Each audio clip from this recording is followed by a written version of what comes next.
Something was happening in Egypt. Something no one had ever seen before. Something no one could explain.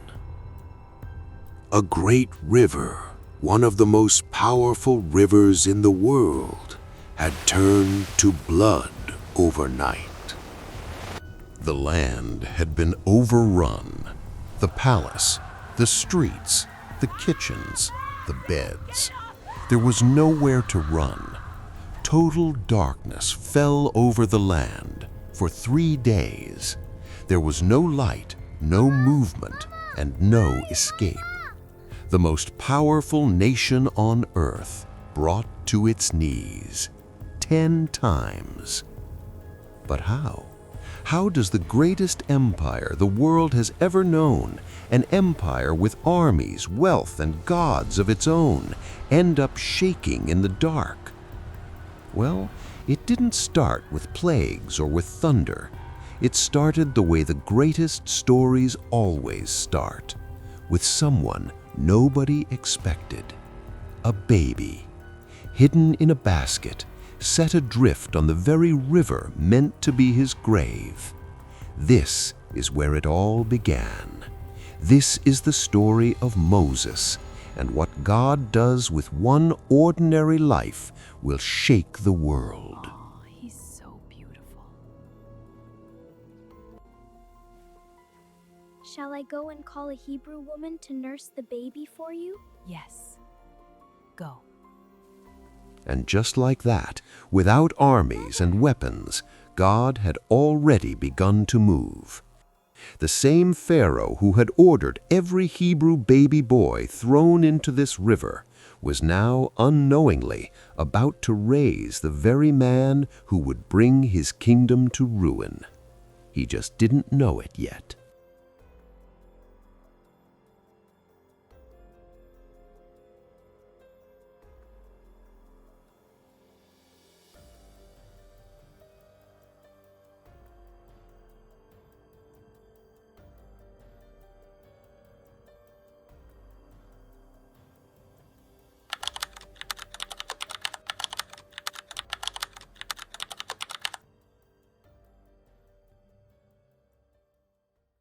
Long, long ago, in the ancient land of Egypt, one of the most magnificent civilizations the world had ever seen, with towering pyramids, golden temples, and a land of wealth and wonder, a great and powerful king ruled over all the land.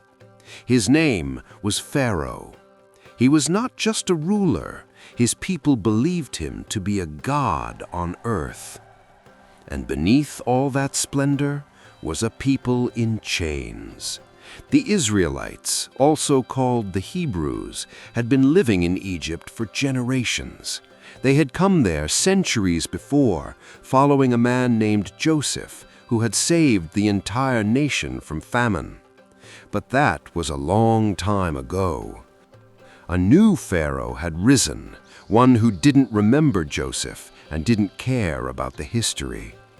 What he did see was this: the Israelite people were growing fast, and that frightened him.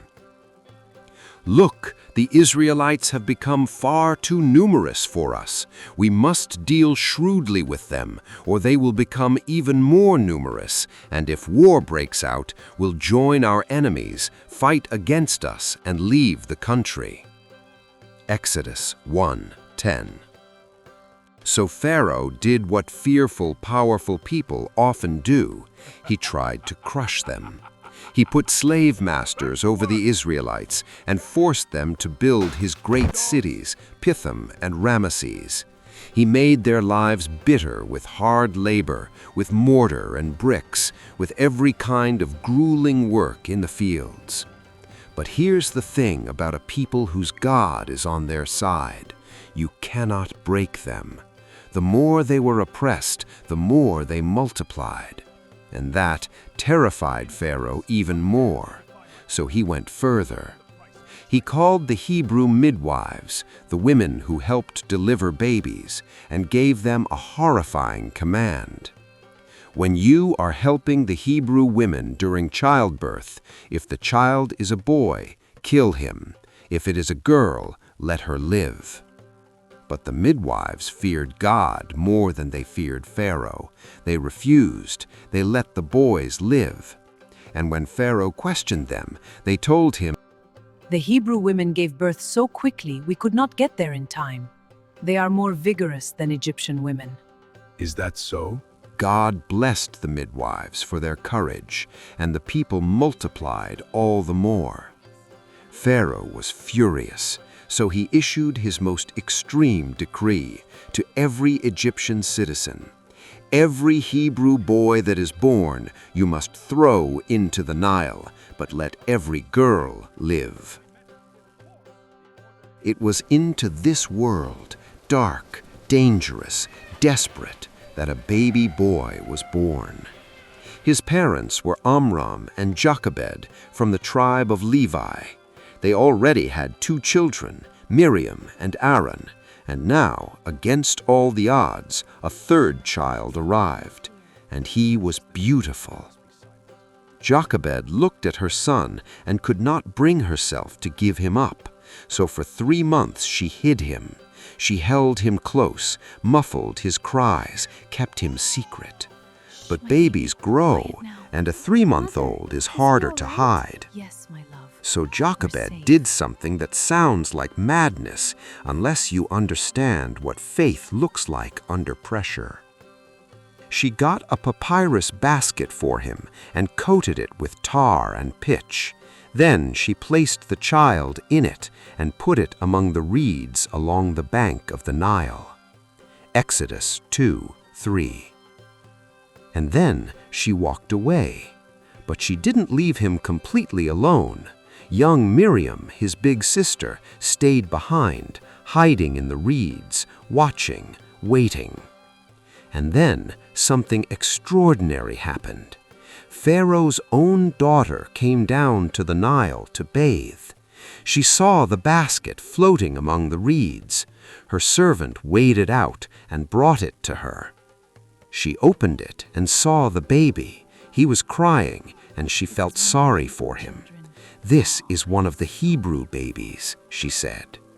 And from the reeds, quick-thinking Miriam stepped forward, bold, trembling but brave. She offered the perfect solution. Shall I go and call a Hebrew woman to nurse the baby for you? Yes. Go. And Miriam ran straight back to her own mother. Pharaoh's daughter said to her, Take this baby and nurse him for me, and I will pay you. and so the very mother who had wept over her son was now paid to care for him, right under Pharaoh's nose. When the child was old enough, Jochebed brought him back to Pharaoh's daughter, and the princess adopted him as her own son and gave him an Egyptian name. She named him Moses, saying, "I drew him out of the water." Exodus 2:10. Years passed, and Moses grew into a man. One day he went out to where his people, the Hebrew slaves, were working. When he saw an Egyptian beating a Hebrew worker, one of his own people, something inside Moses snapped. Glancing this way and that, and seeing no one, he killed the Egyptian and hid him in the sand.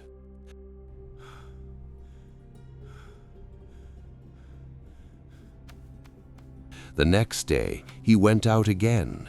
This time 2 Hebrews were fighting. He stepped in, and the man who was at fault turned on him. "Who made you ruler and judge over us? Are you thinking of killing me as you killed the Egyptian?" Moses went cold with fear. His secret was out. When Pharaoh heard, he tried to have Moses killed, and Moses, a prince of Egypt, ran for his life. He fled to a land called Midian, a desert country far from the palaces and pyramids. Exhausted, he sat down by a well, and even there, God was not finished with him. 7 sisters, daughters of a priest named Jethro, came to water their father's flocks. Some shepherds tried to drive them away, but Moses stood up. He defended them and helped them water their animals. When the 7 daughters got home, they told their father. Jethro asked his daughters, "And where is he? Why did you leave him? Invite him to have something to eat." Moses agreed to stay with the man, and he gave his daughter Zipporah to Moses in marriage. Moses settled in Midian and married Zipporah. They had a son together. Moses, what should we call him? Gershom, because I have become a foreigner in a foreign land. The prince of Egypt, now a shepherd in the desert. Years passed and Pharaoh died, but the Hebrews were still slaves, and they cried out to God in their suffering. God heard their groaning, and he remembered his covenant with Abraham, with Isaac, and with Jacob. So God looked on the Israelites and was concerned about them. One ordinary day, Moses led his flock to the far side of the desert, near a mountain called Horeb, the mountain of God. And he saw something he could not explain. A bush was on fire, but it was not burning up. Moses thought, "I will go over and see this strange sight, why the bush does not burn up."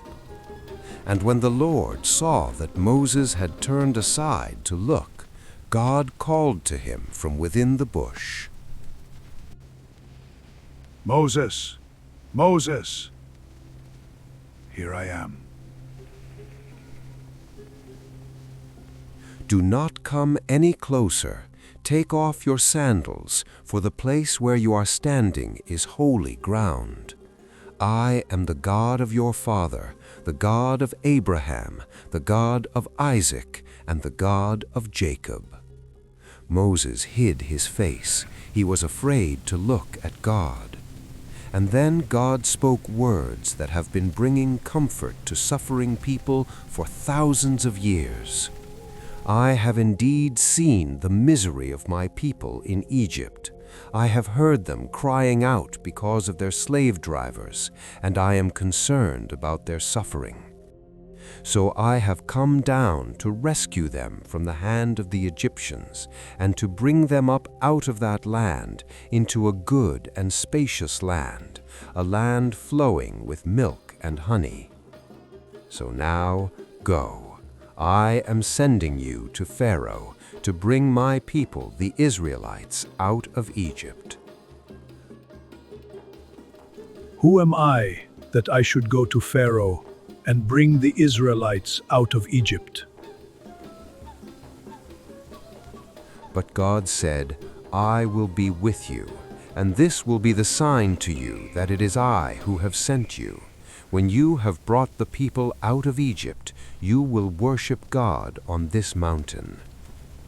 Moses pressed further. If he was going to stand before Pharaoh, he needed to know who exactly was sending him. He asked God, "Suppose I go to the Israelites and say to them, 'The God of your fathers has sent me to you,' and they ask me, 'What is his name?' Then what shall I tell them?" And God said to Moses, "I am who I am. This is what you are to say to the Israelites. I am has sent me to you." I am who I am, or in the original Hebrew, Yahweh, the self-existent one, the one who always was, always is, and always will be. The one who needs no explanation, no beginning, no source outside of himself. He simply is. Think about that for a moment. Every other name describes something: Father, King, Creator, Shepherd. But this name, I Am, is existence itself. It is the name that says, I am the ground beneath your feet, the air in your lungs, and the reason anything exists at all. And this God, the great I Am, had seen the suffering of his people, and he was coming to save them. God also said to Moses, "Say to the Israelites, the Lord, the God of your fathers, the God of Abraham, the God of Isaac, and the God of Jacob, has sent me to you. This is my name forever, the name you shall call me from generation to generation." God then gave Moses detailed instructions. Go to the elders of Israel, tell them everything, then go together to Pharaoh. God also warned Moses that Pharaoh would not let them go easily, but God would stretch out his hand and strike Egypt with wonders, and after that, Pharaoh would let them go. Moses still hesitated. What if they do not believe me or listen to me? So God gave Moses 2 miraculous signs right there on the mountain to prove that the great I Am had truly appeared to him. The Lord said to him, "What is in your hand?" "A staff," he replied. The Lord said, "Throw it on the ground." Moses threw it on the ground, and it became a snake, and he ran from it. Then the Lord said to him, "Reach out your hand and take it by the tail." So Moses reached out and took hold of the snake, and it turned back into a staff in his hand.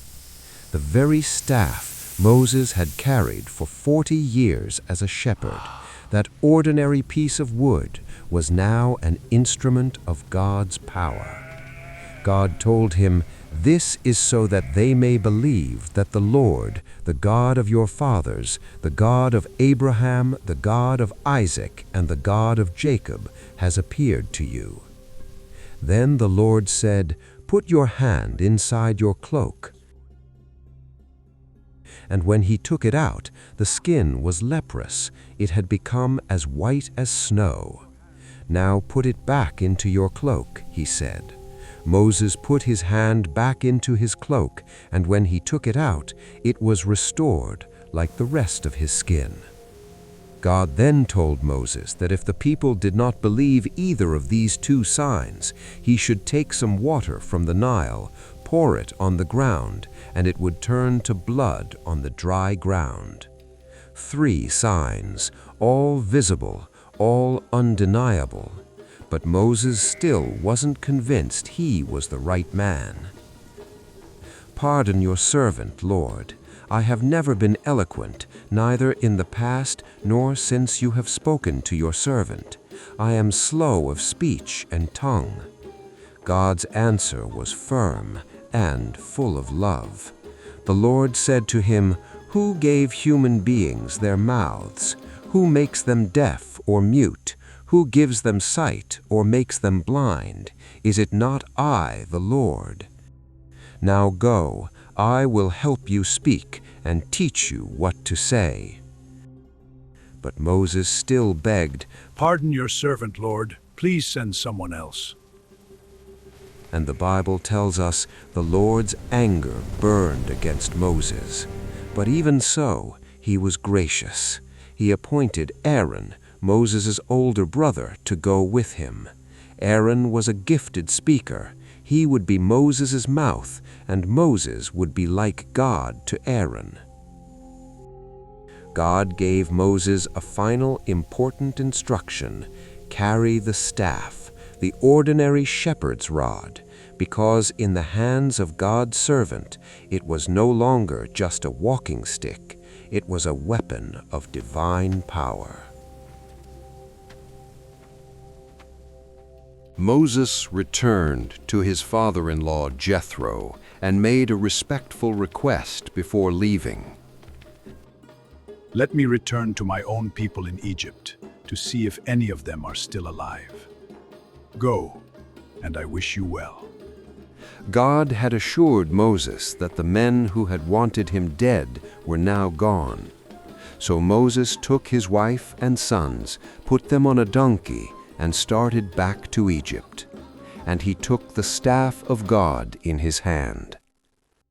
God also reminded Moses what to say when he finally stood before Pharaoh. "This is what the Lord says, Israel is my firstborn son, and I told you, let my son go so he may worship me. But you refused to let him go, so I will kill your firstborn son." But then, something shocking happened on the journey. Something that stops many readers in their tracks the first time they read it. At a lodging place on the way, the Lord met Moses and was about to kill him. Exodus 4:24. God, the same God who had just sent Moses to Egypt, was now seeking to kill him. Why? Because Moses had failed to circumcise his son. Circumcision was the sign of the covenant God had made with Abraham, Genesis 17:10-11. Every male in Israel was required to be circumcised as a mark of belonging to God's covenant people. Moses had neglected this, perhaps because his wife Zipporah, a Midianite, was reluctant.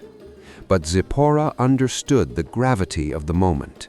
Immediately she acted. Zipporah took a flint knife, cut off her son's foreskin, and touched Moses' feet with it. "Surely you are a bridegroom of blood to me," she said. Exodus 4:25. It was a drastic, urgent act.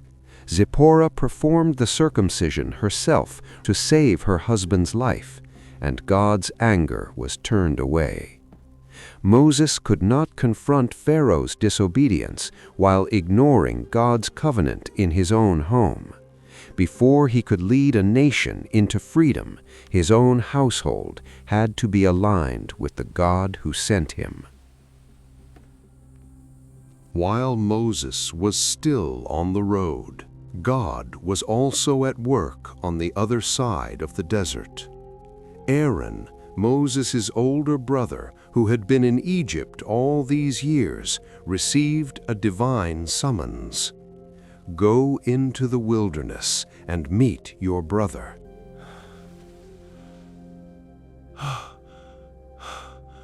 And so Aaron walked out into the desert and found Moses on the road. The two brothers embraced after what may have been 40 years of separation. And then Moses told Aaron everything, all of it. Aaron listened, and he believed. Moses and Aaron did not go straight to Pharaoh.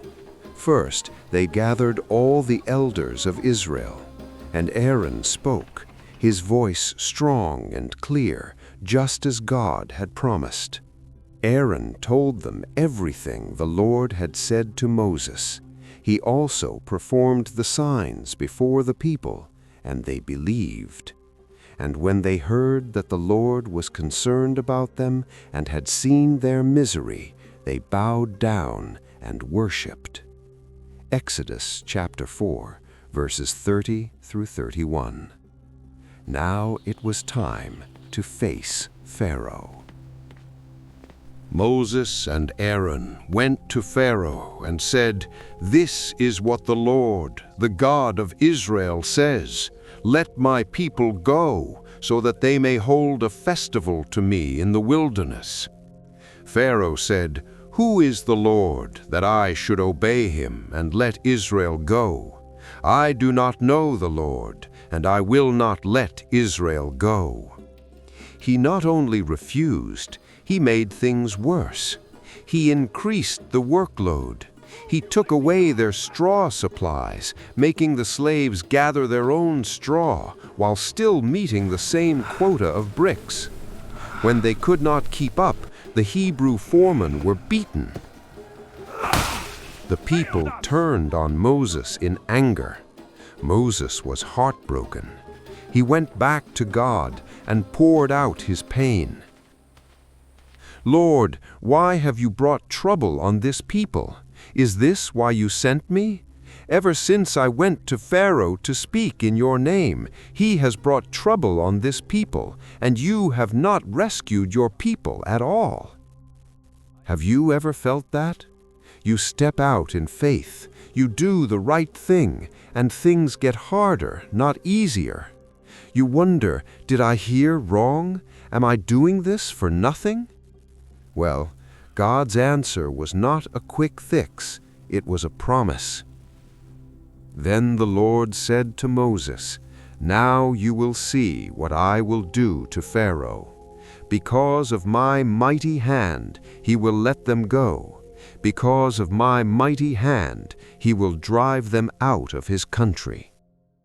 What followed were 10 devastating plagues, each one a direct message from the God of Israel to the gods of Egypt. Each plague targeted something Egypt worshipped and demonstrated that the God of the Hebrews was more powerful than all the gods of Egypt combined.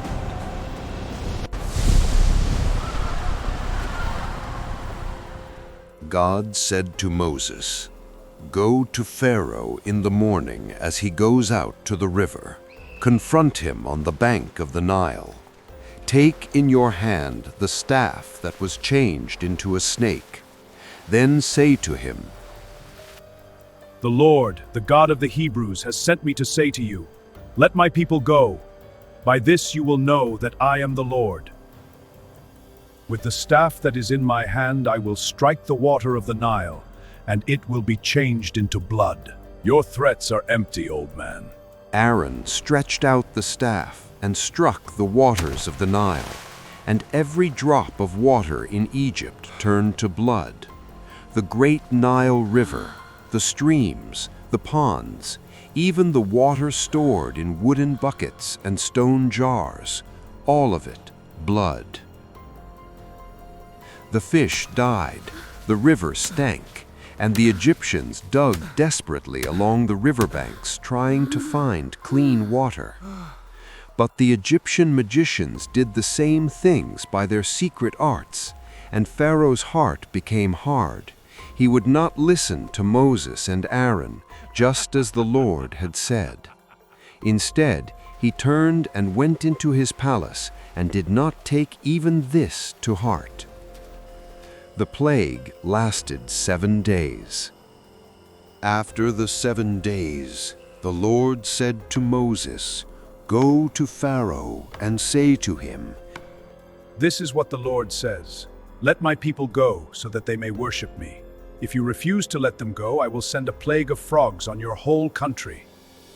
The Lord told Moses to tell Aaron to stretch his hand with his rod over the waters of Egypt.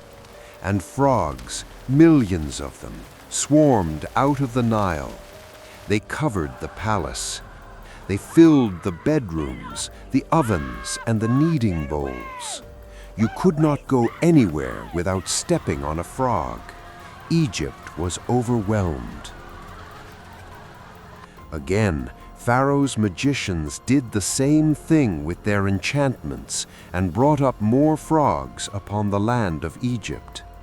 This time, Pharaoh cracked, at least on the surface. He summoned Moses and Aaron and said, "Pray to the Lord to take the frogs away from me and my people, and I will let your people go to offer sacrifices to the Lord." Moses prayed. The frogs died, heaping up in great stinking piles across the land. But when Pharaoh saw that there was relief, he hardened his heart and would not listen to Moses and Aaron, just as the Lord had said. Then the Lord said to Moses, "Tell Aaron, Stretch out your staff and strike the dust of the ground, and throughout the land of Egypt the dust will become gnats." Aaron struck the dust with his staff, and the dust became swarming gnats and lice, covering every person and every animal in all of Egypt. Even the Egyptian magicians who had been copying Moses' signs couldn't do it, so finally gave up. It is beyond us. "This is the finger of God," the magician said to Pharaoh. But Pharaoh's heart was hard, and he would not listen, just as the Lord had said. Then the Lord said to Moses, "Get up early in the morning and confront Pharaoh as he goes to the river, and say to him, 'This is what the Lord says: Let my people go, so that they may worship me. If you do not let my people go, I will send swarms of flies on you and your officials, on your people, and into your houses.'" Dense swarms of flies poured into Pharaoh's palace and throughout all Egypt. The land was ruined by the flies. But not in Goshen, where the Israelites lived, not one fly. God had made a clear, visible distinction between his people and Pharaoh's people. "But on that day, I will deal differently with the land of Goshen, where my people live. No swarms of flies will be there, so that you will know that I, the Lord, am in this land. I will make a distinction between my people and your people." Pharaoh tried to negotiate. The Hebrews could sacrifice, but only inside Egypt. Moses refused. Pharaoh relented and promised they could go. Moses prayed, the flies left, and Pharaoh broke his promise again. What followed was relentless. The pattern was clear now. A warning, a refusal, a strike, relief, and a hardened heart. The next blow struck not the river, not the land, but the wealth of Egypt itself. Then the Lord said to Moses, "Go to Pharaoh and say to him, 'This is what the Lord, the God of the Hebrews, says: Let my people go, so that they may worship me. If you refuse to let them go and continue to hold them back, the hand of the Lord will bring a terrible plague on your livestock in the field, on your horses, donkeys, camels, cattle, sheep, and goats." A devastating disease struck all of Egypt's livestock. Every horse, donkey, camel, cow, sheep, and goat owned by Egyptians died. But among the Israelites, not one animal was lost. Pharaoh sent men to investigate and found that not even one of the animals of the Israelites had died. Yet his heart was unyielding, and he would not let the people go. Then, in the presence of Pharaoh, something unexpected happened. The Lord said to Moses and Aaron, "Take handfuls of soot from a furnace and have Moses toss it into the air in the presence of Pharaoh.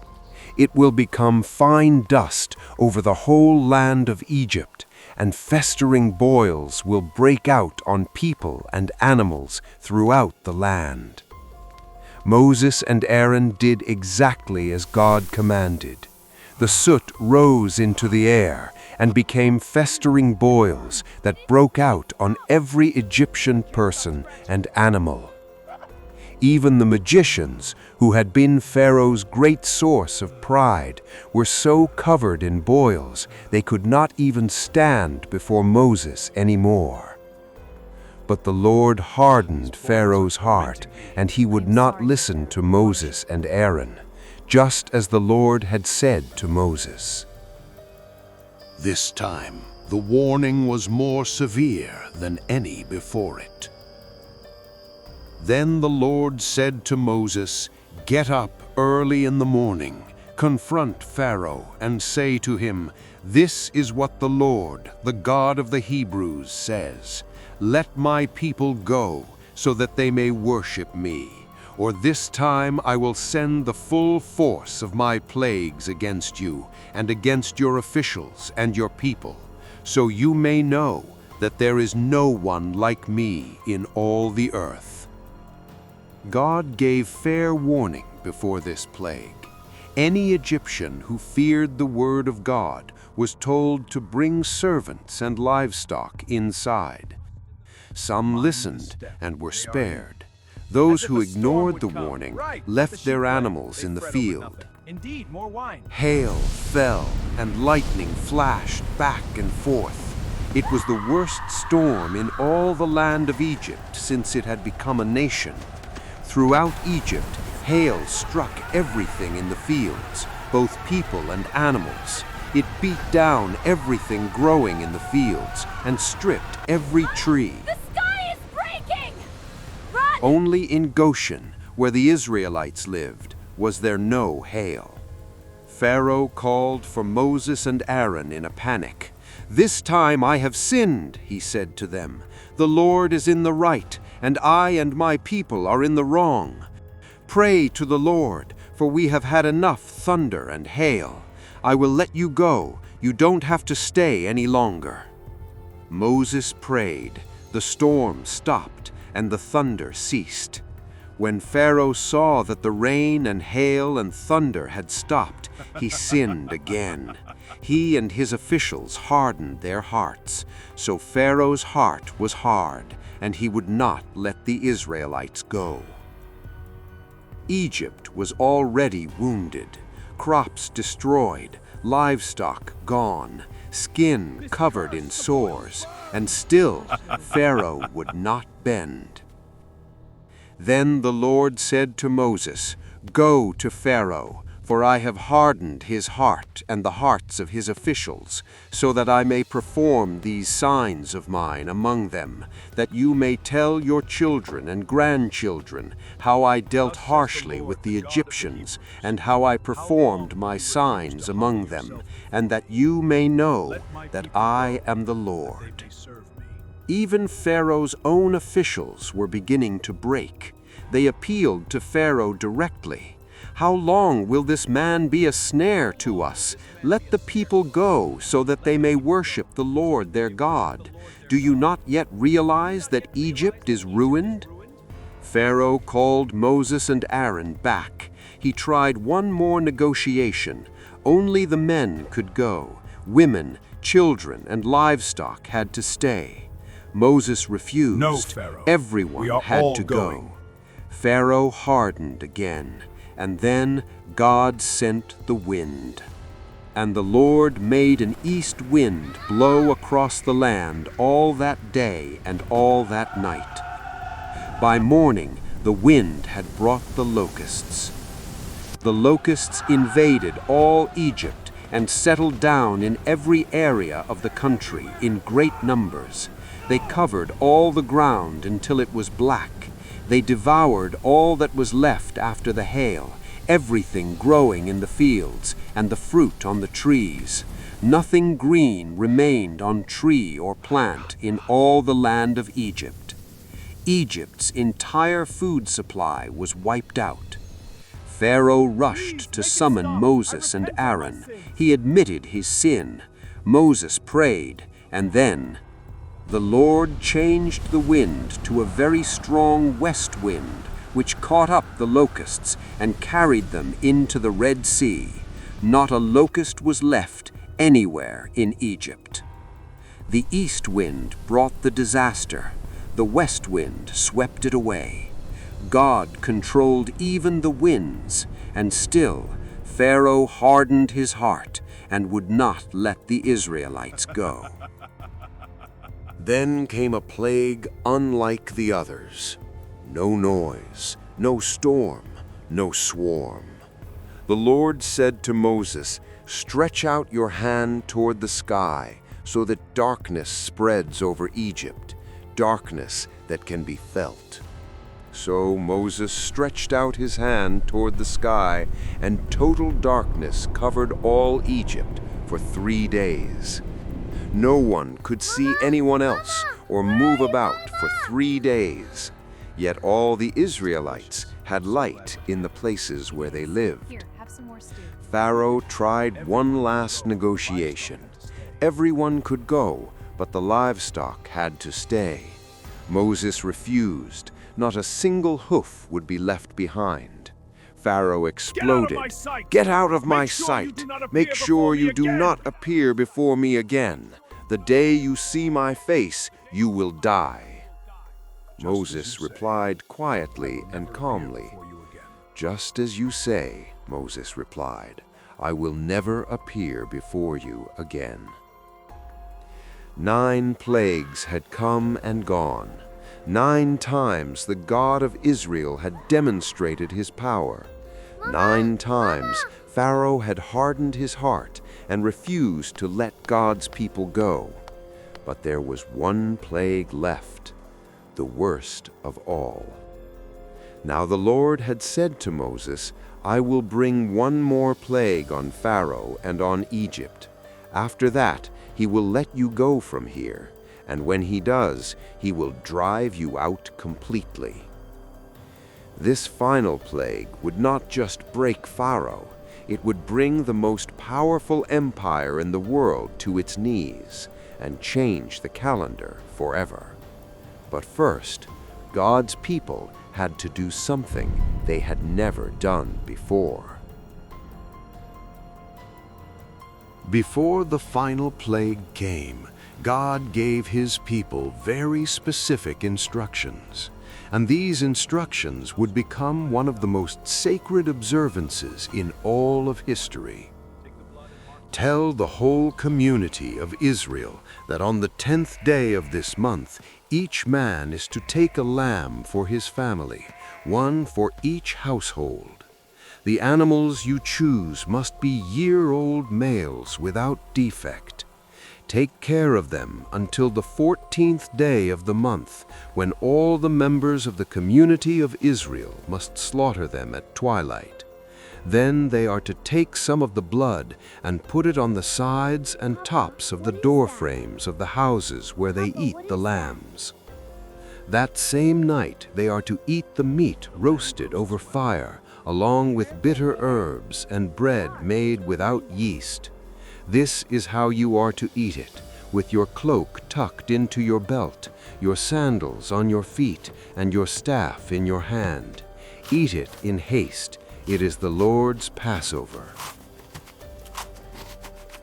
On that same night I will pass through Egypt and strike down every firstborn of both people and animals, and I will bring judgment on all the gods of Egypt.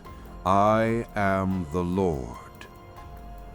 The blood will be a sign for you on the houses where you are, and when I see the blood, I will pass over you.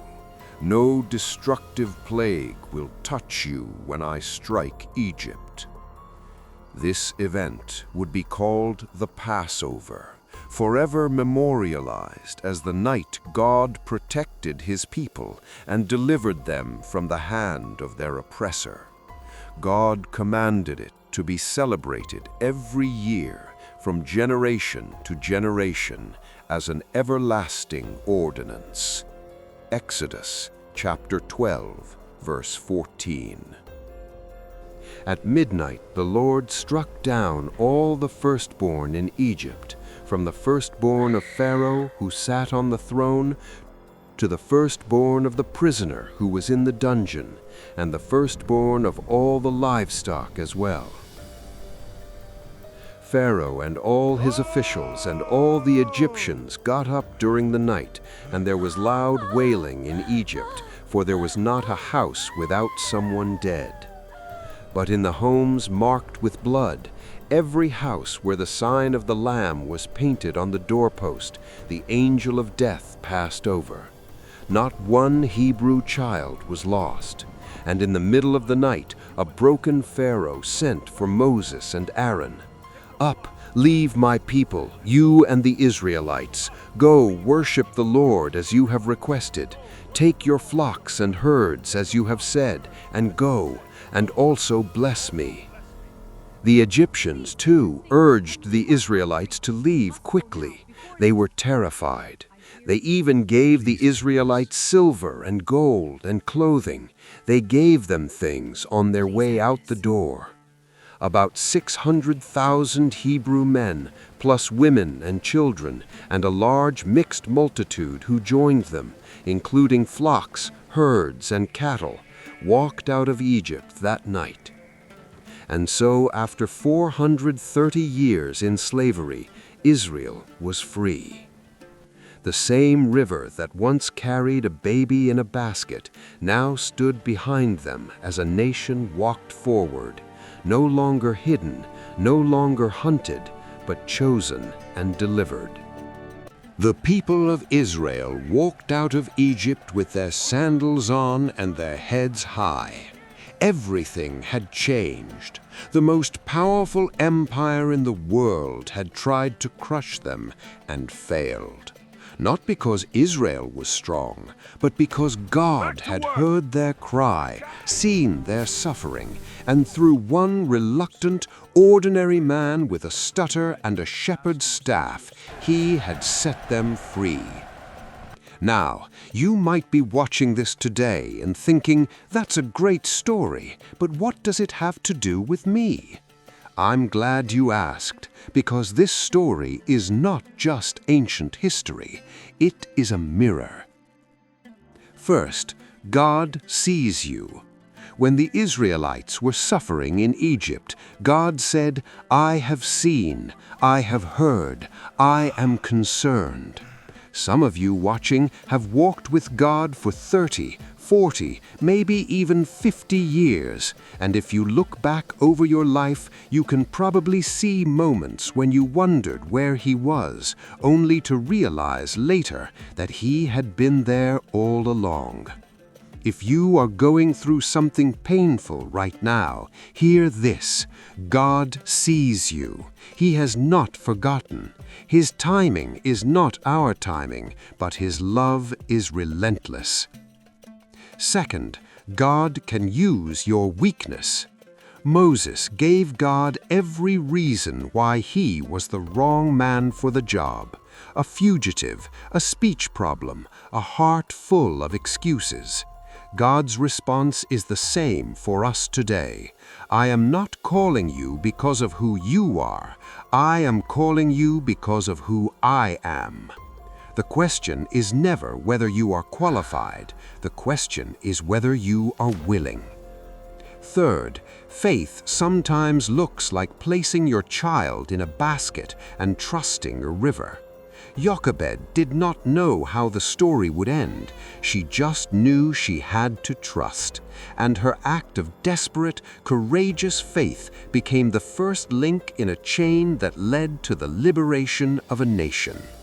When you are at the end of your own resources, trust. Let go. God catches what we release. Fourth, no earthly power has the last word.